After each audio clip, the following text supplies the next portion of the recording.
Alors, pour comprendre la place essentielle que tient l'esprit de pauvreté dans la construction d'un monde conforme à la justice, c'est-à-dire, comme le rappelle le catéchisme de l'Église catholique, qui garde le souci de donner à Dieu et au prochain ce qui leur est dû, il est bon, me semble-t-il, de regarder l'envers de la médaille. Alors, qu'est-ce à dire ? Eh bien, je voudrais tout simplement montrer, dans un premier temps, combien la richesse recherchée pour elle-même peut paradoxalement générer une grande pauvreté. Nous pourrons ensuite, dans un second temps, mieux comprendre combien l'esprit de pauvreté volontaire conduit à la vraie richesse et permet plus sûrement l'édification d'un monde juste.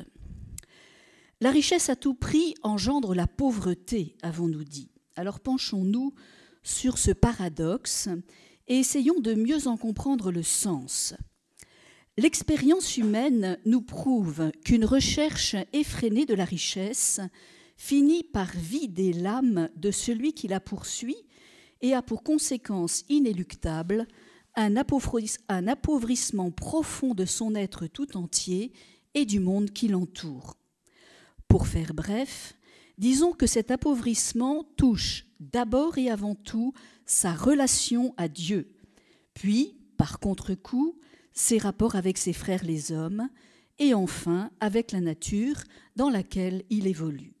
Car, comme le disait Jean-Paul II dans un discours sur l'environnement en mars 1997, je le cite, « C'est le rapport que l'homme a avec Dieu qui détermine le rapport de l'homme avec ses semblables et avec son environnement. » L'homme nanti, s'appuyant sur ses biens, son savoir-faire, ses connaissances, bref, sur les richesses diverses et variées qui sont les siennes, finit par se suffire à lui-même. Il tombe alors dans l'attitude orgueilleuse de l'homme riche de sa personne, une attitude qui fait gravement obstacle à l'accueil du divin.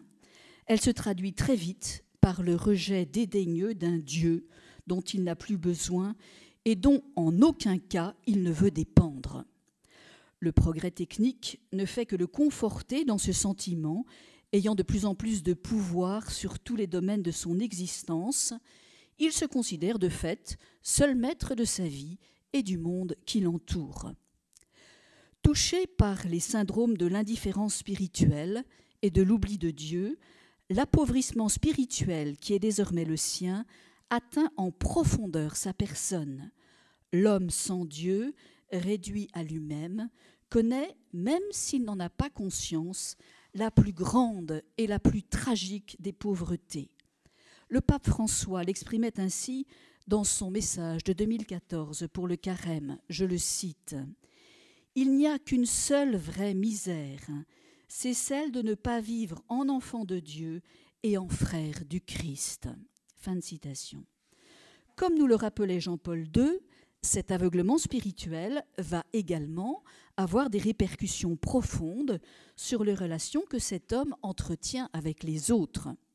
En effet, en se coupant de Dieu, l'homme accaparé par la richesse se sépare par le fait même de la source de l'amour. Or, si l'amour de charité ne préside plus aux relations humaines, c'est l'égoïsme et l'exploitation de l'autre à son profit personnel qui vont prendre la place laissée libre et provoquer, par le fait même, un appauvrissement dramatique de ces relations humaines.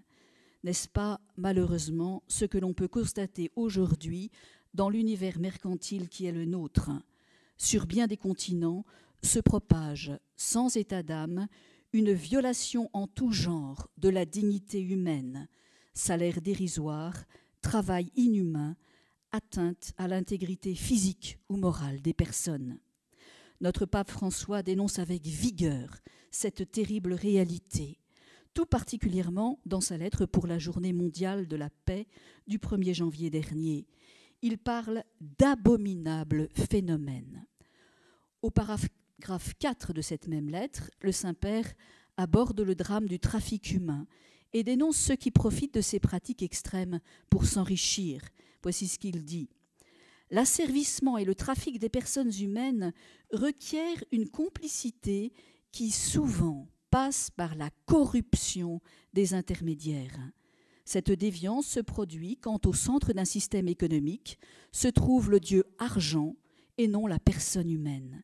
Quand le dieu argent prend la première place, il se produit ce renversement des valeurs. » Fin de citation. La culture du rebut, vilipendée par notre pape François, plonge ses racines dans ce même mépris de la personne humaine, jugée ici en fonction de sa rentabilité. Et voici ce que disait notre Saint-Père en juin dernier au cours d'une audience générale. La personne n'est plus considérée comme une valeur supérieure à respecter et à garder, en particulier si elle est pauvre ou handicapée, si elle ne sert pas encore, comme l'enfant à naître, ou si elle ne sert plus, comme la personne âgée. Il n'est pas nécessaire, je pense, d'en dire davantage. On constate sans peine l'extrême pauvreté des relations humaines lorsqu'est pris en compte le seul profit matériel que l'on peut en tirer. Le rapport à la nature de l'homme nanti change lui aussi quand la soif de la richesse est le seul mobile qu'il pose et lorsque de plus il a perdu toute référence en un Dieu créateur. Le compendium de la doctrine sociale de l'Église affirme « La rupture avec Dieu conduit à refuser le concept de création et à attribuer à la nature une existence complètement autonome. » Ce qui veut dire qu'il ne dépend pas d'un créateur. La nature, donc, est alors soumise au bon vouloir égoïste de celui qui se l'approprie, n'ayant d'autres critères que son intérêt personnel et y voyant une occasion supplémentaire de s'enrichir, de surexploiter alors, sans état d'âme, les ressources naturelles qu'elle détient. Les conséquences en sont catastrophiques, tout particulièrement pour les pays du tiers-monde, souvent en souffrance économique et qui se voient piller de leurs ressources tant forestières que minières. Ils ne profitent finalement que des dommages collatéraux, érosion des terres, désertification, changement climatique. Bref, un véritable et durable appauvrissement généré par ces surexploitations effrénées. Comment ne pas rappeler aussi que le déséquilibre écologique occasionné menace de façon inquiétante les générations futures. Jean-Paul II disait dans Sollicitudo Rei Socialis « Le rythme actuel d'exploitation compromet sérieusement la disponibilité de certaines ressources naturelles pour le futur. » Il nous faut enfin évoquer le consumérisme qui fleurit dans nos pays riches et pousse au gaspillage. Il accentue, pour sa part, l'appauvrissement de notre planète.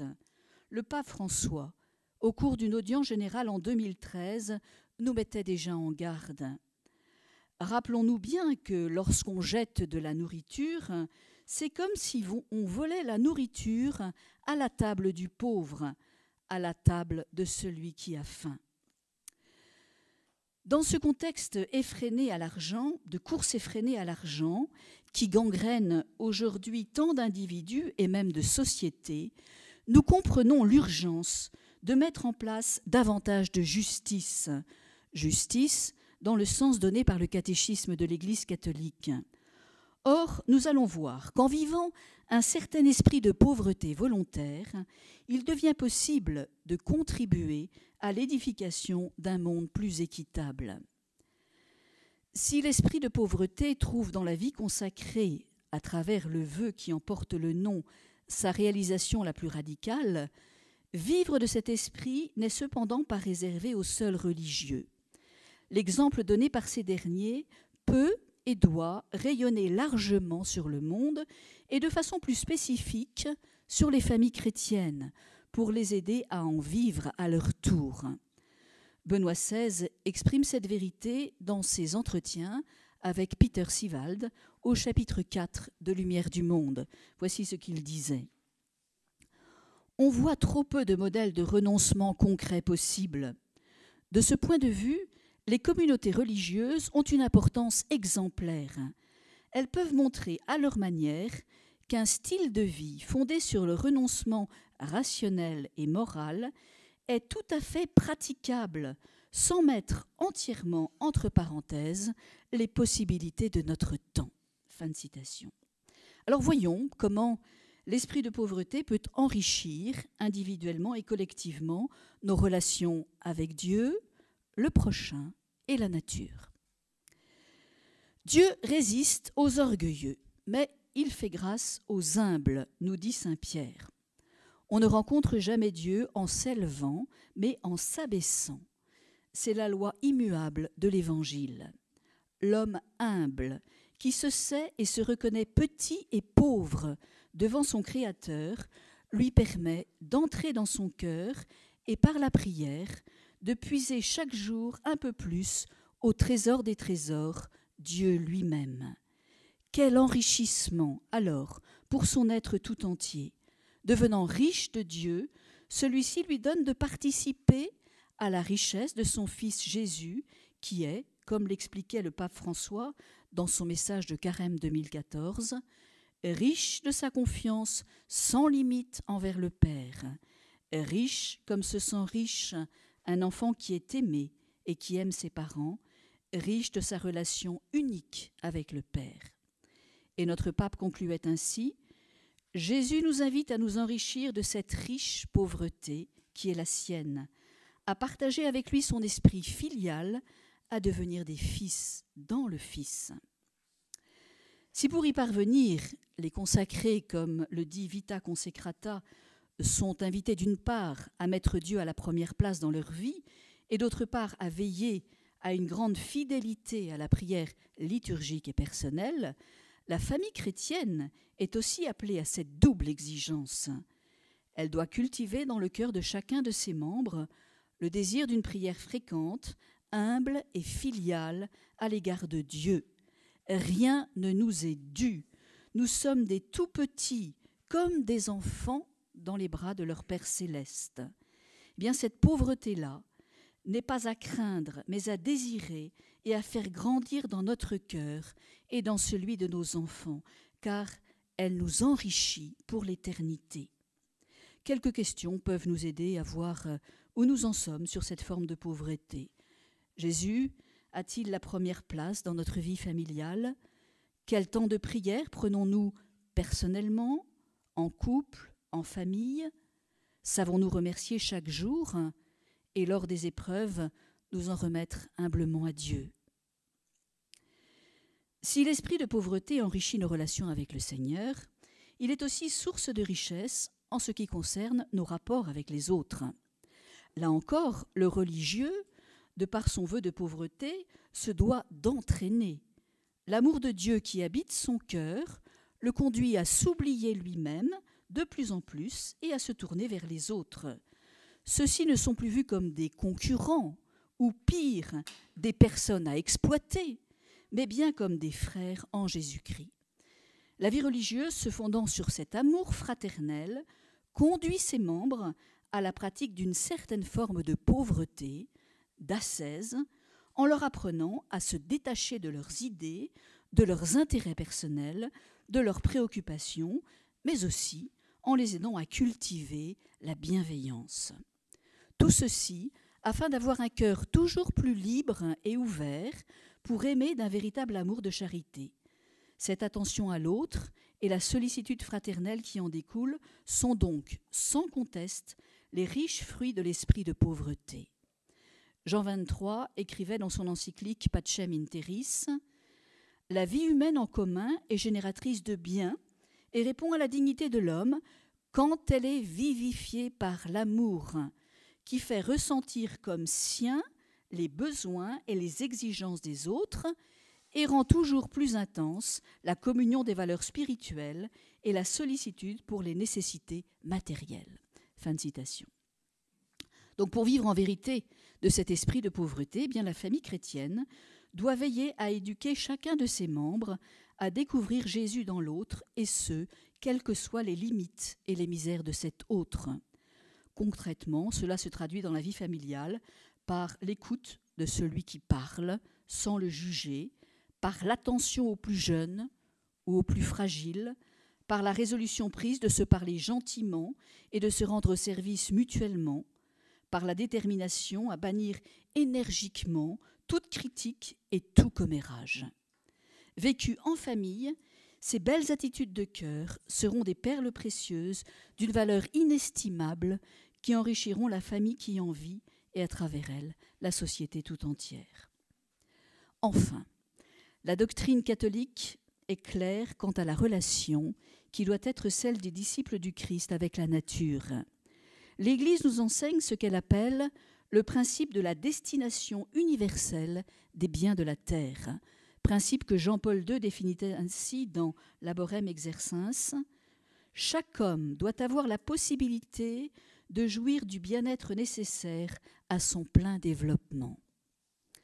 Ce principe, nous dit le compendium, je cite, « requiert d'accorder une sollicitude particulière aux pauvres ». Et Jean-Paul II précise, dans Sollicitudo Rei Socialis, « ce souci concerne la vie de chaque chrétien et s'applique à notre façon de vivre, aux décisions que nous avons à prendre de manière cohérente au sujet de l'usage des biens. » Fin de citation. Donc si les consacrés vivent dans le monde et usent des biens qu'il leur procure, Jésus leur a précisé qu'ils ne sont pas du monde. Aussi doivent-ils garder une vigilance constante, car, comme le dit saint Paul, si tout est à eux, ils sont d'abord au Christ et le Christ est à Dieu. Dans une prise de conscience de plus en plus forte de cette exigence d'entraîner, les consacrés sont appelés à vivre le vœu de pauvreté dans cet esprit qui nous a été donné par le Concile Vatican II, qui affirme « Racheté par le Christ, l'homme doit aimer ces choses que lui-même a créées, car c'est de Dieu qu'il les reçoit. Il les voit comme jaillissant de sa main et les respecte. Pour elles, il remercie son divin bienfaiteur, il en use et il en jouit dans un esprit de pauvreté et de liberté.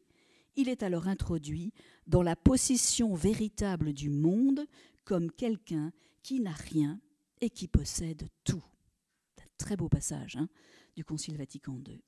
Eh bien, la famille chrétienne, à son tour, et sous une forme qui lui est propre, est concernée par la nécessité de veiller à son style de vie.